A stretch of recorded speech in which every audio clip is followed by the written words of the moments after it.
গতকাল রাত্রেই আমরা এসেছি সেজো মামার বাড়িতে। আজকে হচ্ছে পরের দিনের সকাল সকাল সকাল স্নান সেরে চলে এসেছি ওপরের ঘরে, কারণ আজকে বাড়িতে রয়েছে সত্যনারায়ণ পুজো রাখি পূর্ণিমাতে।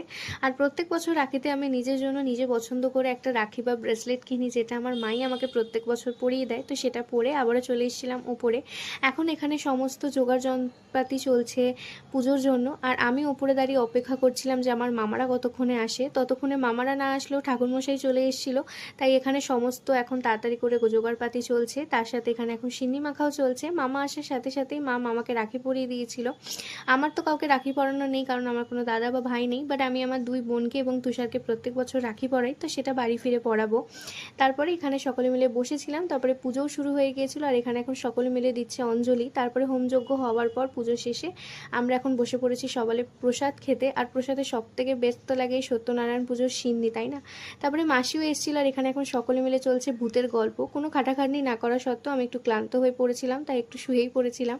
দুপুরের খাবারটা বাইরে থেকেই অর্ডার করা হয়েছিল, যার মধ্যে ছিল রাধা পল্লবী, আলুর দম আর ছোলার ডাল। ব্যাস এইটুকু।